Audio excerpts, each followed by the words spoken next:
ada ceritanya nih. Ada seorang suami istri. Ya, suaminya ini Masya Allah ahli maksiat. Suaminya ahli, suka mabuk, suka judi, jarang sholat. Tapi istrinya solehah. Istrinya ayah Didi pas gitu. Suaminya berdegong tapi istrinya solehah. Atau kebalik, suaminya soleh, istrinya berdegong. Ayat anda. Mudah-mudahan gak ada ya. Mudah-mudahan istri-istri kita solehah semuanya. Dan mudah-mudahan suaminya juga soleh. Nuntut istri solehah, suaminya itu soleh. Seru yang bohong.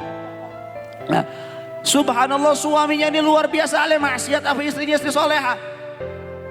Nah si suami ini kesel sama istrinya. Keselnya kenapa? Karena si istrinya itu kalau mau apa, ngelakuin apa itu nggak pasti bibirnya nggak lepas. Baca bismillah. Mau masak dia baca bismillah. Ngangkat panci ke kompor baca bis. Nyalain kompornya baca bis. Ngaduk-ngaduknya baca bis. Motongin sayuran baca bis. Setiap perkaranya nggak lepas lisannya dengan membaca bismillah. Suaminya risih. Sedikit-dikit bismillah. Dikit-dikit bismillah. Apa sih keutamaannya dalam hatinya itu? Apa sih dia istri saya nih baca bismillah ini keutamanya apa sih? Akhirnya dicoba dites. Dia ini si suami udah sumpek pengen cari alasan untuk menceraikan istrinya. Akhirnya dia punya ide. Beli emas, dibeli itu emas oleh suaminya, dikasih hadiahkan ke istrinya. Wahai istriku, ini hadiah emas untuk kamu. Si istrinya kaget, alhamdulillah. Ini buat aku ya, iya buat kamu. Tapi simpan ya, kata suaminya. Kalau emas ini hilang, aku ceraikan kamu. Insya Allah saya simpan. Diambil emasnya baca bismillah. Dia pergi ke kamar untuk menyimpan emasnya baca bis. Setiap langkah kakinya baca bis. Buka pintu kamarnya baca bis.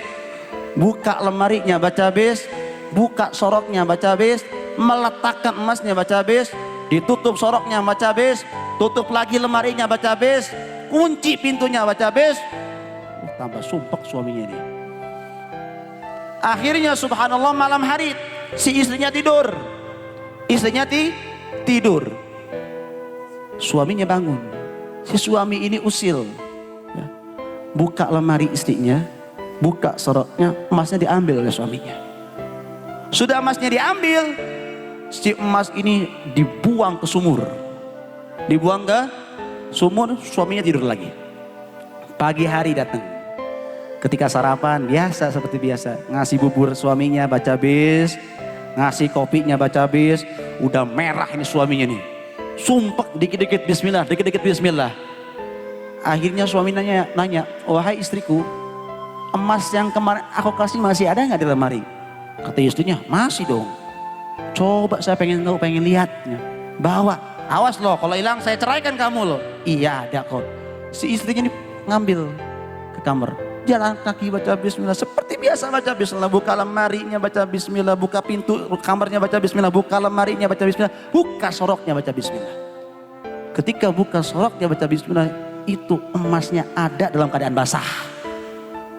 Diambil, masih bingung kok emas ini basah nih, kenapa ini? Akhirnya dikasihkan ke suaminya. Ini wahai suamiku, bismillahirrahmanirrahim, emasnya. Bingung suaminya. Kok tiba, kata suaminya, kok emas ini ada di lemari kamu? Ya, memang ada. Emang dari kemarin saya simpen ini emas. Enggak mungkin. Ini emas baru ya? Enggak, coba lihat. Dilihat, memang benar emas pemberian suaminya. Maka suaminya bingung. Dan menceritakan kejadiannya, wahai istriku, ketahuilah. Tadi malam aku ini buka pintu lemari kamu. Aku ambil ini emas dan aku buang ke sumur dengan tujuan agar emas ini hilang dan aku ceraikan. Tapi subhanallah, demi Allah, aku tidak pernah melihat kejadian ini sebelumnya. Apa amalan anda wahai istriku sehingga emas ini kok tiba-tiba ada di lemari kamu kembali dalam keadaan basah? Apa katanya? Aku tidak punya amal apapun kecuali membaca bismillahirrahmanirrahim.